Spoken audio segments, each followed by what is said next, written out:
Last ക്ലാസ്സുകളിലായിട്ട് നമ്മൾ മോണോസാക്രൈഡ്സിനെ കുറിച്ചിട്ടും അതിൻ്റെ കൺഫർമേഷൻ കാര്യങ്ങളൊക്കെയാണ് നമ്മൾ പഠിച്ചുകൊണ്ടിരുന്നത്. നെക്സ്റ്റ് വരുന്നത് പോളിസാക്രൈഡ്സ് ആണ്. ഓക്കെ, പോളിസാക്രൈഡ്സ് നമുക്കറിയാം, more than 10 monosaccharide units combine ചെയ്തുണ്ടാവുന്ന പോളിമേഴ്സിനെയാണ് നമ്മൾ പോളിസാക്രൈഡ്സ് എന്ന് പറയുന്നത്. അതിൽ ഏറ്റവും നിങ്ങൾക്ക് കോമൺ ആയിട്ട് അറിയാവുന്ന ഒരു എക്സാമ്പിൾ ആയിരിക്കും സ്റ്റാർച്ച്. ഇപ്പോൾ സ്റ്റാർച്ച് എവിടെ കാണുന്നത്? പ്ലാന്റ്സിൽ ഫോട്ടോസിന്തസിസിൻ്റെ ഒരു ഫൈനൽ റിസൾട്ട് എന്നുള്ള രീതിയിൽ ഗ്ലൂക്കോസ് പ്രൊഡ്യൂസ് ചെയ്യുന്നുണ്ട്. അപ്പോൾ ഗ്ലൂക്കോസ് മോളിക്യൂൾസ് കമ്പൈൻ ചെയ്തുണ്ടാവുന്ന ഒരു പോളിമറാണ് സ്റ്റാർച്ച് എന്ന് പറയുന്ന പോളിമർ. ഓക്കെ, അപ്പോൾ സ്റ്റാർച്ചിൻ്റെ സ്ട്രക്ചറും കാര്യങ്ങളും നോക്കുകയാണെങ്കിൽ ഇതിൽ മെയിൻലി ഇമ്പോർട്ടൻ്റ് ആയിട്ട് വരുന്നത് എന്താണെന്ന് ചോദിച്ചു കഴിഞ്ഞാൽ, ഒരു പെർട്ടിക്കുലർ പോളിസാക്രൈഡ് തന്നിട്ടുണ്ടെങ്കിൽ അതിനകത്ത് ലിങ്കേജ് എന്താണ്, അതിനകത്ത് പ്രസന്റ് ആയിട്ടുള്ള ഗ്ലൈക്കോസിഡിക് ലിങ്കേജ് ഏത് ടൈപ്പാണ് എന്ന് ഐഡൻറ്റിഫൈ ചെയ്യാൻ വേണ്ടിയിട്ട് ജസ്റ്റ് നോക്കി വെച്ചിരുന്നാൽ മതി, വലിയ കാര്യങ്ങളൊന്നുമില്ല. അപ്പോൾ സ്റ്റാർച്ച് എടുക്കുകയാണെങ്കിൽ സ്റ്റാർച്ച് എന്ന് പറയുന്ന പോളിമറിന് 2 പാർട്ടാണുള്ളത്. ഓക്കെ, അപ്പോൾ സ്റ്റാർച്ച് എന്ന് പറയുന്ന പോളിമറിൻ്റെ 2 പാർട്സ് ഏതൊക്കെയാണെന്ന് ചോദിച്ചു കഴിഞ്ഞാൽ ഇതൊക്കെ ഡിഗ്രി ലെവൽ പഠിച്ചിട്ടുള്ളതായിരിക്കും. Like amylose and amylopectin. Amylose and amylopectin. അപ്പോൾ അമൈലോസ് എന്നും അമൈലോപെക്റ്റിൻ എന്നും പറഞ്ഞിട്ട് രണ്ട് കമ്പോണൻസ് ആണ് നമ്മുടെ സ്റ്റാർച്ചിനുള്ളത്. അപ്പം എന്താ തമ്മിലുള്ള വ്യത്യാസം ചോദിച്ചു കഴിഞ്ഞാൽ പറഞ്ഞുതരാം. എന്താണെങ്കിലും ഇത്രയേ ഉള്ളൂ. സ്റ്റാർച്ച് എന്ന് പറയുന്നത് ഗ്ലൂക്കോസ് എന്ന് പറയുന്ന D glucose, alpha D glucose യൂണിറ്റുകൾ കമ്പൈൻ ചെയ്ത് ഉണ്ടാവുന്ന ഒരു പോളിമറാണ് സ്റ്റാർച്ച് എന്ന് പറയുന്നത്. ഇതിൽ അമൈലോസ് എന്ന് പറയുന്നത് it is A long chain polymer. Amylopectin എന്ന് പറയുന്നത് it is A cross link polymer of what glucose units. So amylose എന്ന് പറയുന്നത് നമ്മുടെ ഗ്ലൂക്കോസ് യൂണിറ്റുകൾ കമ്പൈൻ ചെയ്തുണ്ടാകുന്ന ഒരു ലോങ് ചെയിൻ പോളിമറാണ്, ബ്രാഞ്ചിങ് ഒന്നും വരുന്നില്ല. പക്ഷേ അമൈലോപെക്റ്റിൻ ആകുമ്പം അവിടെയും ഗ്ലൂക്കോസ് മോളിക്യൂൾസ് തന്നെയാണ് കമ്പൈൻ ചെയ്ത് ഈ ഒരു പോളിമർ ഉണ്ടാവുന്നത്. ബട്ട് അവിടെ ക്രോസ് ലിങ്ക് വരുന്നുണ്ട്, ബ്രാഞ്ചിങ് വരുന്നുണ്ട്. അതാണ് അമൈലോപെക്റ്റിന് അമൈലോസുമായിട്ടുള്ള ഡിഫറൻസ് എന്ന് പറയുന്നത്. അപ്പോൾ ഇവിടെ നോക്കിക്കഴിഞ്ഞ് കഴിഞ്ഞാൽ എന്താണ് ഗ്ലൂക്കോസ് യൂണിറ്റുകളാണ് കമ്പൈൻ ചെയ്യുന്നത്. ഗ്ലൂക്കോസ് യൂണിറ്റ് നമ്മൾ സപ്പോസ് ഇങ്ങനെ വരയ്ക്കുകയാണെന്നുണ്ടെങ്കിൽ, അപ്പോൾ ഇതിൻ്റെ കോമ്പിനേഷൻ കാണിച്ചിട്ടുണ്ട്. സ്റ്റിൽ ഞാൻ ജസ്റ്റ് ഒന്ന് വരയ്ക്കാം. 2 ഗ്ലൂക്കോസ് യൂണിറ്റുകൾ അടുത്തടുത്ത് വരാണ്. ഓക്കെ, അപ്പോൾ ഇതൊരു ഗ്ലൂക്കോസ് യൂണിറ്റ് ആണല്ലോ. ഇതാണ് first carbon, second, third, fourth, fifth, അങ്ങനെ പോകും. ഇപ്പോൾ CH2OH ഇക്വിറ്റോറിയൽ പൊസിഷനിൽ CH2OH, OH ഇവിടെ ഇക്വിറ്റോറിയൽ പൊസിഷനിലാണ് OH വരാം. ദെൻ ഫസ്റ്റ് പൊസിഷനിൽ ആൽഫ ഡി ഗ്ലൂക്കോസ് ആയതുകൊണ്ട് ആൽഫ ഡി ഗ്ലൂക്കോസിനകത്ത് ഫസ്റ്റ് കാർബൺ അല്ലെന്നുണ്ടെങ്കിൽ ആ അനോമറിക് കാർബൺ ആണല്ലോ ഫസ്റ്റ് കാർബൺ എന്ന് പറയുന്നത്.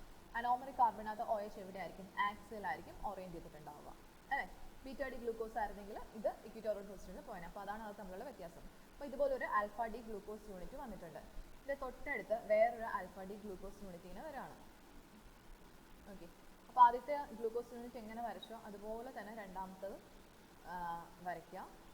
ഇതാണ് ഫിഫ്ത്ത് കാർബൺ. അപ്പോൾ അതിലേക്ക് CH2OH, ഇവിടേക്കൊരു OH ഗ്രൂപ്പ്. അപ്പോൾ ഇങ്ങനെ 2 D glucose alpha D glucose യൂണിറ്റുകൾ അടുത്തടുത്ത് വരുമ്പോഴത്തേനെ നോക്കണേ, ഈ ഫസ്റ്റ് കാർബണിൽ അറ്റാച്ച്ഡ് ആയിട്ടുള്ള ആക്സിലി ഓറിയൻറ്റ് ചെയ്തിരിക്കുന്ന ഈ ഒരു OH ഗ്രൂപ്പും ഈ second alpha D glucose unit ഉണ്ടല്ലോ അതിനകത്ത് ഫോർത്ത് കാർബൺ, ഇത് first carbon, second carbon, third carbon, fourth കാർബണിൽ അറ്റാച്ച്ഡ് ആയിട്ടുള്ള ഈ ഒരു OH ഗ്രൂപ്പ് ഉണ്ടല്ലോ, ഇവർ തമ്മിൽ എന്ത് ചെയ്യും? റിയാക്ട് ചെയ്തിട്ട് കണ്ടൻസേഷൻ നടക്കും. ഒരു വാട്ടർ മോളിക്യൂൾ അങ്ങ് എലിമിനേറ്റ് ചെയ്യും. അപ്പോൾ ഓർക്കുക, ഫസ്റ്റ് ഗ്ലൂക്കോസ് യൂണിറ്റിനകത്ത് ഫസ്റ്റ് കാർബണിലെ ഒരു OH ഗ്രൂപ്പും സെക്കൻഡ് ഗ്ലൂക്കോസ് യൂണിറ്റിനകത്ത് ഫോർത്ത് കാർബണിൽ അറ്റാച്ച്ഡ് ആയിട്ടുള്ള OH ഗ്രൂപ്പും ഇവർ തമ്മിലാണ് കമ്പൈൻ ചെയ്യുന്നത്. ഓക്കെ, അപ്പോൾ ഈ 2 OH യൂണിറ്റും കൂടെ റിയാക്ട് ചെയ്യുന്ന സമയത്ത് വാട്ടർ മോളിക്യൂളിനെ അങ്ങ് എലിമിനേറ്റ് ചെയ്യും. അപ്പോൾ ഇവർ രണ്ടും കൂടെ കമ്പൈൻ ചെയ്തിട്ട് ഒരു വാട്ടർ മോളിക്യൂളിനെ അങ്ങ് എലിമിനേറ്റ് ചെയ്ത് കഴിഞ്ഞിട്ട് എന്ത് സംഭവിക്കും? ഈ ഫസ്റ്റ് കാർബണും ഫോർത്ത് കാർബണും പിന്നീട് ഒരു ഓക്സിജൻ ഉണ്ട്, ഓക്സിജൻ ലിങ്കേജ് വഴി കണക്റ്റഡ് ആവും. ഇതിൻ്റെ ഡീറ്റെയിൽ മെക്കാനിസം നിങ്ങൾക്ക് വേണ്ട, അതുകൊണ്ടാണ് ജസ്റ്റ് ഒരു ഷോർട്ട് ട്രിക്ക് പോലെ പറഞ്ഞത്. അല്ലാതെ ലൈക്ക് ഇതിനകത്തൊരു OH H ആക്ച്വലി അങ്ങനെയാണെങ്കിലും മെക്കാനിസം നിങ്ങൾക്ക് അറിയാമല്ലോ, ഇലക്ട്രോഫിലിക് അറ്റാക്കും അങ്ങനെയൊക്കെ നടന്നിട്ടാണ് നമ്മൾ ഡീറ്റെയിൽ ആയിട്ടുള്ള മെക്കാനിസം എഴുതുക. സ്റ്റിൽ ഇപ്പോൾ അത് വേണ്ടാത്തതുകൊണ്ട് പറയണമെന്നേ ഉള്ളൂ. ഓക്കെ, അപ്പോൾ 2 OH യൂണിറ്റും കൂടെ കമ്പൈൻ ചെയ്തിട്ട് എന്ത് ചെയ്യും? വാട്ടർ മോളിക്യൂളിനെ എലിമിനേറ്റ് ചെയ്യും. പിന്നെ ബാക്കി ഒരു ഓക്സിജൻ ആണുള്ളത്. അപ്പോൾ ഓക്സിജൻ വെച്ചിട്ട് ഫസ്റ്റ് കാർബണിനെയും ഫോർത്ത് കാർബണിനെയും തമ്മിൽ കണക്ട് ചെയ്യും. അപ്പോൾ അതാണ് ഇവിടെ ഞാൻ റെപ്രസെൻറ്റ് ചെയ്തിരിക്കുന്നത്. ഇതാണ് ഫസ്റ്റ് ഗ്ലൂക്കോസ് യൂണിറ്റ്, അതിനകത്ത് ഫസ്റ്റ് കാർബൺ. ഇതാണ് സെക്കൻഡ് ഗ്ലൂക്കോസ് യൂണിറ്റ്, അതിനകത്ത് ഫോർത്ത് കാർബൺ. അപ്പോൾ ഫസ്റ്റ് കാർബണും ഫോർത്ത് കാർബണും തമ്മിൽ എന്ത് ചെയ്തു, ഒരു ഓക്സിജൻ ലിങ്കേജ് വഴി, ഒരു ഈതർ ലിങ്കേജ് വഴി അവരെ കണക്റ്റഡ് ആയി. ഈ ഒരു ലിങ്കേജിനെ വിളിക്കുന്ന പേരാണ് ഗ്ലൈക്കോസിഡിക് ലിങ്കേജ്. എന്താ പറയുക, ഗ്ലൈക്കോസിഡിക് ലിങ്കേജ് എന്നാണ് ഈ ഒരു പർട്ടിക്കുലർ ഇങ്ങനെ രണ്ട് കാർബൺ ഗ്രൂപ്പ് ഈതർ ലിങ്കേജ്, ഈ ഒരു ഈതർ ലിങ്കേജ് അല്ല ഇത്. അപ്പോൾ ഈ ഒരു ഈതർ ലിങ്കേജിന് നമ്മൾ ഗ്ലൈക്കോസിഡിക് ലിങ്കേജ് എന്നാണ് പറയാം.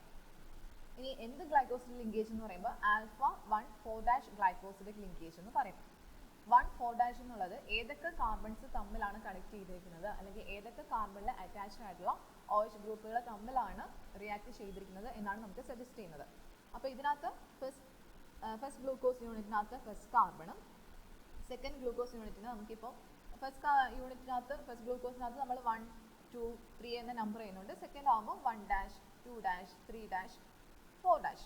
സിംപ്ലി അത്രയേ ഉള്ളൂ, ഒന്നുമില്ല. ഫസ്റ്റ് കാർബണും ഫോർത്ത് കാർബണും തമ്മിൽ കണക്ട് ചെയ്യുന്നു. അപ്പോൾ 1,4- ഗ്ലൈക്കോസിഡിക് ലിങ്കേജ് ആണ് അത്. അതും ആൽഫ 1,4- ഗ്ലൈക്കോസിഡിക് ലിങ്കേജ് എന്ന് തന്നെ പറയണം. ബിക്കോസ് ആൽഫ ഡി ഗ്ലൂക്കോസ് യൂണിറ്റുകളാണ് ഇവിടെ കണക്ട് ചെയ്ത് പോയിരിക്കുന്നത്. അപ്പോൾ ഇതിനകത്ത് മോണോമറിക് യൂണിറ്റ്, സ്റ്റാർച്ചിനകത്ത് മോണോമറിക് യൂണിറ്റ് ഏതാന്ന് ചോദിച്ചു കഴിഞ്ഞാൽ that is alpha D glucose.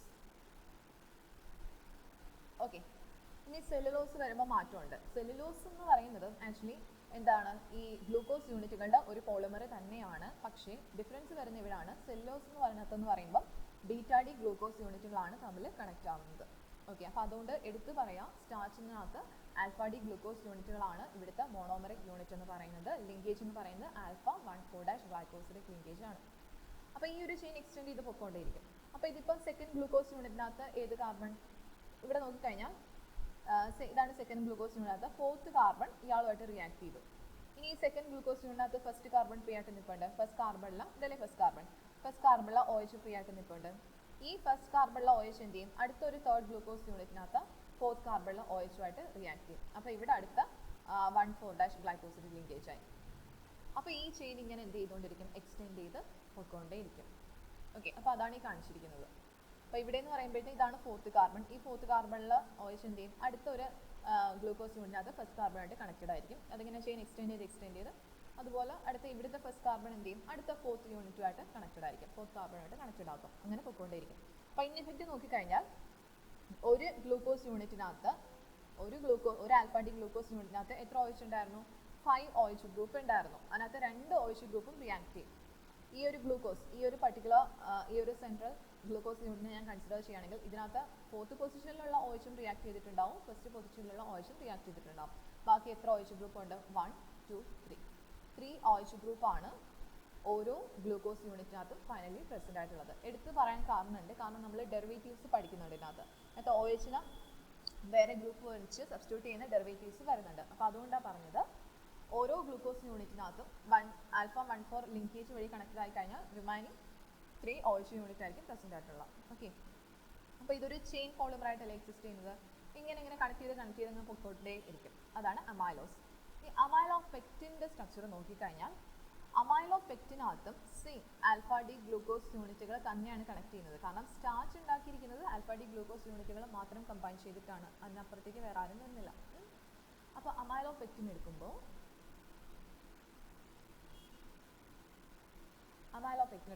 Alpha D glucose യൂണിറ്റുകൾ കണക്റ്റഡ് ആണ്. 1,4 ഗ്ലൈക്കോസിഡിക് ലിങ്കേജ് വഴി കണക്റ്റഡ് ആണ്.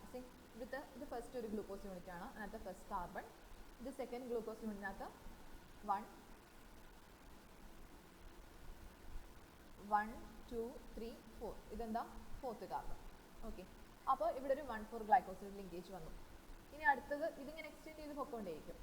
ഓക്കെ, പക്ഷേ അതിനോടൊപ്പം ഇവിടെ എന്താ സംഭവിക്കുന്നത് ചോദിച്ചു കഴിഞ്ഞാൽ 1,4 ഗ്ലൈക്കോസിഡിക് ലിങ്കേജ് വരുന്നുണ്ട്. അതോടൊപ്പം തന്നെ 1,6- ഗ്ലൈക്കോസിഡിക് ലിങ്കേജ് കൂടെ ഇൻ അഡിഷൻ വരുന്നുണ്ട്. അതാണ് ബ്രാഞ്ചിങ്ങിന് കാരണം.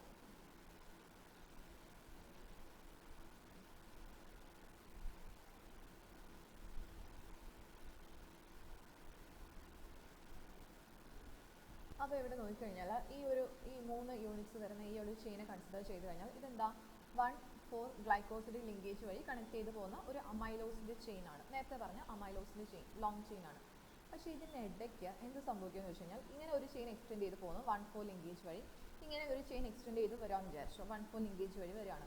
ചില പോയിന്റുകളിൽ എത്തുമ്പോൾ എന്താ സംഭവിക്കാമെന്ന് ചോദിച്ചു കഴിഞ്ഞാൽ ഇത് നോർമലി ഒരു ചെയിനായിട്ട് പോകണമെങ്കിൽ ഇതാണല്ലേ ഇതിൻ്റെ ഫസ്റ്റ് കാർബണും തൊട്ടടുത്ത് ഇവിടെ ഒരു ഗ്ലൂക്കോസ് യൂണിറ്റ് വന്നിരുന്നുവെങ്കിൽ ആ ഗ്ലൂക്കോസ് യൂണിറ്റിനകത്ത് ഫോർത്ത് കാർബണുമായിട്ട് 1,4 ലിങ്കേജ് ഫോം ചെയ്തേനെ. പക്ഷേ സംഭവിക്കുന്നത് എങ്ങനെയാണ്, ഈ ഒരു ഫസ്റ്റ് കാർബണിലെ ഒ എച്ചും അടുത്തൊരു ലോങ് ചെയിൻ പോളിമർ ഉണ്ടാവുമല്ലോ, ലോങ് ചെയിൻ പോളിമറിനകത്ത് ഈ ഒരു ഒ എച്ച് ഗ്രൂപ്പ് ഫ്രീ അല്ലേ, ഇത് എത്രാമത്തെ കാർബണാണ്, സിക്സ്ത് കാർബണാണ്. സിക്സ്ത് കാർബണിലെ ഒ എച്ച് ഫ്രീ അല്ലേ. അപ്പോൾ ഇവിടുത്തെ താഴെ വരുന്ന ചെയിനകത്ത് അല്ലെങ്കിൽ അഡ്ജസ്റ്റൻ്റ് ആയിട്ട് വരുന്ന ഒരു ലോങ് ചെയിനകത്ത് സിക്സ്ത് കാർബണിലെ ഒ എച്ചും ഇവിടുത്തെ ഫസ്റ്റ് കാർബണിലെ ഒ എച്ചും തമ്മിൽ എന്ത് ചെയ്യുന്നു, ഒരു ലിങ്കേജ് വരുന്നു അല്ലെങ്കിൽ കണക്ഷൻ വരുന്നു. അപ്പം ഇത് ഫസ്റ്റ് കാർബൺ, ഇത് സിക്സ്ത് കാർബൺ, 6 ഡാഷ് ആണ് റെപ്രസെൻ്റ് ചെയ്യുക. അപ്പോൾ 1,6 ഗ്ലൈക്കോസിഡിക് ലിങ്കേജ് കൂടി ഇവിടെ വരുന്നുണ്ട്. അപ്പോൾ 1,4 ഗ്ലൈക്കോസിഡിക് ലിങ്കേജ് ഉണ്ട്. ഇത് 1,4 ഗ്ലൈക്കോസിഡിക് ലിങ്കേജാണ്, ഇത് 1,4 ആണ്, ഇത് 1,4 ആണ്. അപ്പോൾ 1,4 ലിങ്കേജ് വഴി ഇങ്ങനെ ചെയിൻ എക്സ്റ്റെൻഡ് ചെയ്ത് പോകുന്നതിന് ഇടയ്ക്ക് വെച്ചിട്ട് എന്ത് സംഭവിക്കും, ഈ ചെയിൻ ഇപ്പോൾ ഇവിടെ നിന്ന് ഇങ്ങനെ എക്സ്റ്റെൻഡ് ചെയ്ത് വരുമായിരുന്നു, 1,4 ലിങ്കേജ് വഴി എക്സ്റ്റെൻഡ് ചെയ്ത് വരുമായിരുന്നു. പക്ഷേ അങ്ങനെ വരുന്നതിന് ഇടയ്ക്ക് വെച്ചിട്ട് എന്ത് ചെയ്യും, ഒരു ചെയിനിനകത്ത് ഫസ്റ്റ് കാർബണും അടുത്ത ഒരു സെക്കൻഡ് ചെയിനകത്ത് 6 കാർബണിലെ ഒ എച്ചും തമ്മിൽ എന്ത് ചെയ്യുന്നു, ഗ്ലൈക്കോസിഡ് ലിങ്കേജ് ഫോം ചെയ്യുന്നു വാട്ടർ എലിമിനേഷൻ വഴി. അപ്പോൾ ആൽഫ 1,6 ഗ്ലൈക്കോസിഡ് ലിങ്കേജും കൂടി ഇവിടെ വരുന്നുണ്ട്. അപ്പോൾ ഇങ്ങനെ ആൽഫ 1,6 ഗ്ലൈക്കോസിഡ് ലിങ്കേജ് വന്നതുകൊണ്ടുള്ള ഇതെന്താ, ബ്രാഞ്ചിങ്. ഇടയ്ക്കൊരു ക്രോസ് ലിങ്ക് വന്നില്ലേ, രണ്ട് ചെയിൻസിനെ കണക്ട് ചെയ്തുകൊണ്ട് ഇവിടെ ഒരു ക്രോസ് ലിങ്ക് വന്നു. അപ്പോൾ ഇവിടെ ബ്രാഞ്ചിങ് സംഭവിക്കും. ഇങ്ങനെ വീണ്ടും ഈ ഒരു ചെയിൻ നമ്മൾ കൺസിഡർ ചെയ്യുകയാണെങ്കിൽ ഈ ചെയിൻ വീണ്ടും എക്സ്റ്റെൻഡ് ചെയ്ത് പോകും. അതിനിടയിൽ വെച്ചിട്ടായിരിക്കും വീണ്ടും ഒരു പോയിന്റിൽ വെച്ച് അടുത്തൊരു ബ്രാഞ്ചിങ് വരും. ഓക്കെ, അപ്പോൾ ഇങ്ങനെ ചെയിൻ ഇങ്ങനെ പോവാണ്. ചെയിൻ പോകുന്നതിനിടയ്ക്ക് ചിലപ്പോൾ ഒരു ബ്രാഞ്ചിങ് വരും, 1,6 ലിങ്കേജ് ആയിരിക്കും ഇവിടെ വരാം. വീണ്ടും ചെയിൻ എക്സ്റ്റെൻഡ് ചെയ്ത് പോകും, ഒരു പർട്ടിക്കുലർ പോയിന്റിൽ എത്തുമ്പോൾ വീണ്ടും ബ്രാഞ്ചിങ് വരും, അങ്ങനെ എക്സ്റ്റെൻഡ് ചെയ്ത് പോകും. ഓക്കെ, അപ്പോൾ ബ്രാഞ്ചിങ് വരാൻ കാരണം ദിസ് 1,6 ഗ്ലൈക്കോസിഡിക് ലിങ്കേജ് ആണ്. അപ്പോൾ ഇതാണ് അമൈലോപെക്റ്റിൻ്റെ സ്ട്രക്ചർ എന്ന് പറയുന്നത്. അപ്പോൾ ബ്രാഞ്ചിങ് ഒന്നുമില്ലാതെ ലോങ് ചെയിൻ ആയിട്ട് ഇങ്ങനെ പോകുന്നത് അമൈലോസ്, എക്സ്ട്രാ ബ്രാഞ്ചിങ് വരുന്നത് അമൈലോപെക്റ്റിൻ. അപ്പോൾ ഈ ബ്രാഞ്ചിങ്ങും ക്രോസ് ലിങ്കിങ്ങും ഒക്കെ വരുന്നത് കാരണം അമൈലോപെക്റ്റിൻ ഹൈലി ഇൻസോലുബിൾ ആണ്, വാട്ടറിൽ ഒട്ടും തന്നെ സോലുബിൾ ആവില്ല അമൈലോപെക്റ്റിൻ. കുറച്ചെങ്കിലും സ്റ്റാർച്ച് സോലുബിൾ ആവുന്നെങ്കിൽ അത് അമൈലോസിൻ്റെ പ്രസൻസ് ഉള്ളതുകൊണ്ടാണ്. ഇനി വരുന്നത്, അപ്പോൾ നമുക്ക് ഈ സ്റ്റാർച്ച് ആയിട്ട് ഫുഡ് സ്റ്റോർ ചെയ്യുന്നത് എവിടെയാണ്, പ്ലാന്റ്സിൻ്റെ കേസിലാണ്. ആനിമൽസിൻ്റെ കേസിൽ നമ്മൾ ഓൾറെഡി പറഞ്ഞിട്ടുണ്ട് എന്ത് ഫോമിലാണ് ഫുഡ് സ്റ്റോർ ചെയ്യുന്നത്, it is the form of glycogen. നമ്മൾ ആനിമൽസിൻ്റെ കേസ് എടുക്കുമ്പോൾ ഗ്ലൂക്കോസ് യൂണിറ്റുകൾ കണക്ട് ചെയ്ത് ഗ്ലൈക്കോജൻ എന്ന് പറയുന്ന ഒരു ഫോമിലാണ്, ഒരു പോളിസാക്കറൈഡിൻ്റെ ഫോമിലാണ് ആനിമൽസിൻ്റെ കേസിൽ, ഹ്യൂമൻസിൽ എന്ത് ചെയ്യുന്നത്, ഈ ഗ്ലൂക്കോസ് സ്റ്റോർ ചെയ്യപ്പെടുന്നത്. അപ്പോൾ ഗ്ലൈക്കോജൻ എന്ന് പറയുന്നത് ആൽഫ ഡി ഗ്ലൂക്കോസ് യൂണിറ്റുകൾ കണക്ട് ചെയ്തുണ്ടാവുന്ന ഒരു പോളിസാക്കറൈഡ് തന്നെയാണ്. സ്റ്റാർച്ചിലെ പോലെ തന്നെ ഗ്ലൈക്കോജനകത്തും ആൽഫ ഡി ഗ്ലൂക്കോസ് യൂണിറ്റുകളാണ് കണക്ട് ചെയ്ത് പോളിസാക്കറൈഡ് ഫോം ചെയ്യുന്നത്. പക്ഷേ എങ്ങനെയാണ് ഇതുമായിട്ടുള്ള വ്യത്യാസം എന്താ, പക്ഷേ നമ്മൾ സ്റ്റാർച്ചും ഗ്ലൈക്കോജനും രണ്ട് സെപ്പറേറ്റ് മെറ്റീരിയൽ തന്നെയാണ്, അവരുടെ പ്രോപ്പർട്ടീസിന് വ്യത്യാസമുണ്ട്. അതെന്തുകൊണ്ടാണ് സംഭവിക്കണേന്ന് ചോദിച്ചു കഴിഞ്ഞാൽ, കാരണം ഉണ്ടാവാന്നൊരു ഡൗട്ടാണ്. ബിക്കോസ് ആൽഫ ഇവിടെ രണ്ടിനകത്തും എന്താ സബ് യൂണിറ്റ് എന്ന് പറയുന്നത് അല്ലെങ്കിൽ മോണോമർ എന്ന് പറയുന്നത് ആൽഫ ഡി ഗ്ലൂക്കോസ് യൂണിറ്റ് തന്നെയാണ്. ലിങ്കേജും ആൽഫ 1,4 ഗ്ലൈക്കോസിഡിക് ലിങ്കേജ് വരുന്നുണ്ട്, ആൽഫ 1,6 ഗ്ലൈക്കോസിഡിക് ലിങ്കേജും വരുന്നുണ്ട്. ഓക്കെ, അപ്പോൾ പിന്നെയും ഇവരുടെ പ്രോപ്പർട്ടീസ് വ്യത്യാസപ്പെടാൻ കാരണം എന്താണെന്ന് ചോദിച്ചു കഴിഞ്ഞാൽ, ഗ്ലൈക്കോജൻ ആക്ച്വലി സ്റ്റാർച്ചിനകത്ത് നമ്മൾ രണ്ട് കമ്പോണൻസ് പറഞ്ഞു, അമൈലോസും പറഞ്ഞു അമൈലോപെക്റ്റിനും പറഞ്ഞു. അതിനകത്ത് അമൈലോപെക്റ്റിനുമായിട്ടാണ് ഗ്ലൈക്കോജന് സിമിലാരിറ്റി വരുന്നത്. കാരണം അമൈലോപെക്റ്റിനകത്താണ് എന്ത് വരുന്നത്, ബ്രാഞ്ചിങ് വരുന്നത്.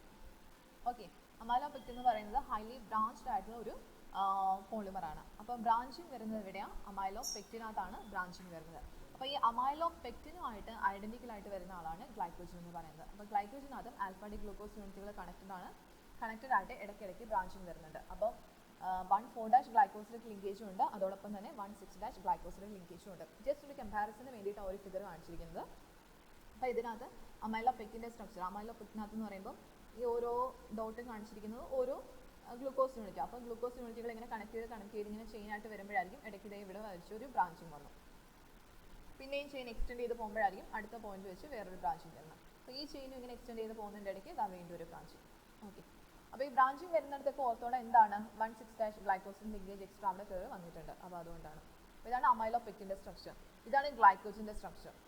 വളരെ ഹൈലി ബ്രാഞ്ചുള്ള ഇത്, അതായത് ചെയിൻ കുറച്ചൊന്ന് എക്സ്റ്റെൻഡ് ചെയ്ത് തുടങ്ങുമ്പോൾ തന്നെ ബ്രാഞ്ചിങ് വരും, പിന്നെയും ചെയിൻ എക്സ്റ്റെൻഡ് ചെയ്യും അടുത്ത ബ്രാഞ്ചിങ് വരും. ഓക്കെ, അപ്പോൾ ഹൈലി ബ്രാഞ്ച്ഡ് ആയിട്ടുള്ള ഒരു പോളിമറാണ് ഗ്ലൈക്കോജൻ എന്ന് പറയുന്നത്. അപ്പോൾ ശരിക്കും പറഞ്ഞാൽ ബോണ്ടിങ് ഒക്കെ രണ്ടിടത്തും ഐഡന്റിക്കൽ ആണ്. പിന്നെ ഡിഫറൻസ് വരുന്ന ഇവിടെയാണ്, ബ്രാഞ്ചിങ് വളരെ കൂടുതലാണ് ഗ്ലൈക്കോജനകത്ത്.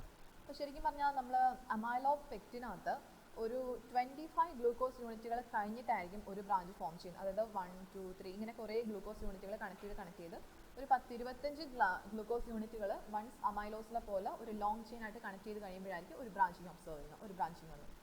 പിന്നെ ഈ ചെയിൻ അങ്ങോട്ട് എക്സ്റ്റെൻഡ് ചെയ്ത്